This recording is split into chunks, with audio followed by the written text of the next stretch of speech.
Zinc is the right material to make model railroad dreams come true. This might sound like old news. Still, one cannot point this out too often, as models made from this material are simply top-notch. Every first-class item comes with a zinc die-cast body. Ist ein schöner Kessel, macht Spaß mit dem zum Arbeiten. It's a very nice boiler and a fun item to work on. In the beginning, we've had to coordinate every step with the toolmakers, who supplied the molds, and also with the construction department, in order for the models to leave the molds in a flawless condition.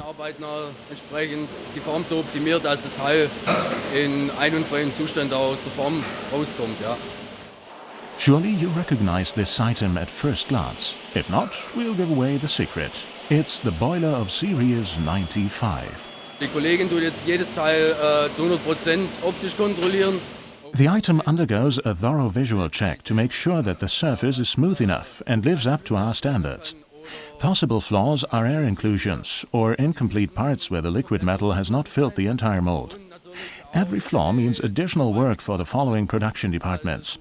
Of course, we want to minimize this rework as much as possible. The boiler needs to be 100% flawless, as this piece will be visible in its entirety on the model. Und muss einfach zu 100% sauber sein. The boiler is not the only item in the making. The sectional frame is being produced as well, although the work is carried out at another machine. This is a very demanding task that requires a lot of attention. Although the sectional frame will hardly be visible once the model is completed, the design was carried out diligently.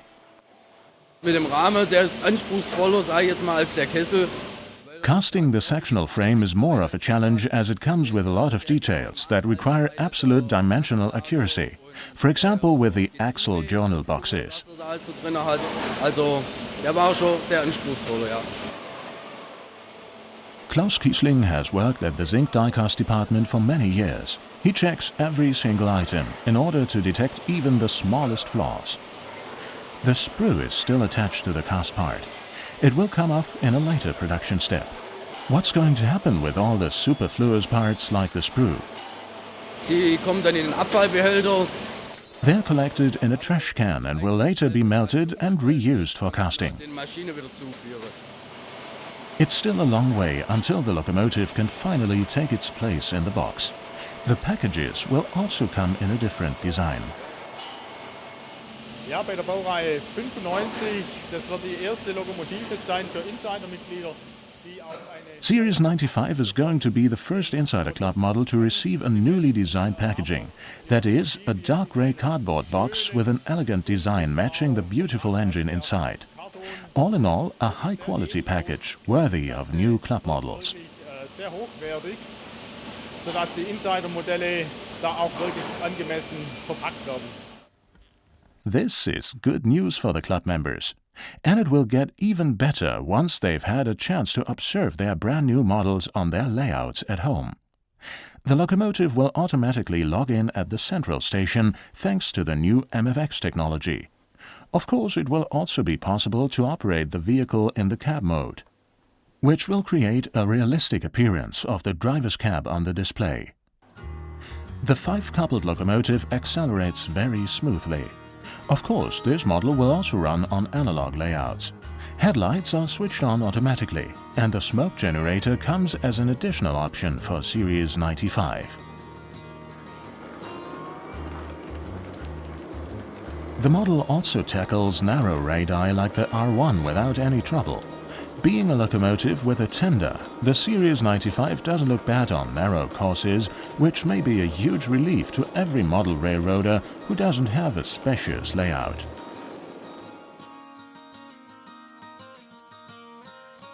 Surely you've noticed that the locomotive hasn't received its markings yet. This is easily explained, as the vehicle is the very first sample using the original die-cast pieces.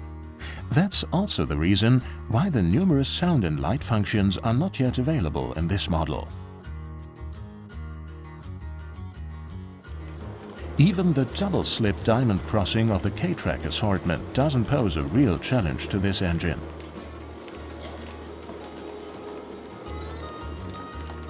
The club model also reveals very nice running characteristics when decelerating.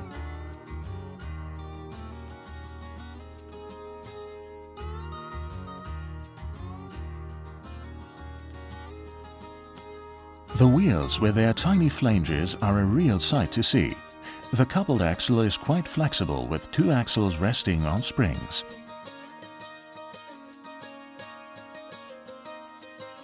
And here comes the matching set of cars for Series 95. There are also only rudimental samples. The G10 has a shortened brakeman's cap and was operated by the Reichsbahn in the British and American zone respectively. The former GLT Dresden, which comes with an arched roof as well as a truss underframe and footboards. In contrast, this G10 goes without a brakeman's cap. The riveted metallic bars for reinforcing the wooden side panels are clearly visible.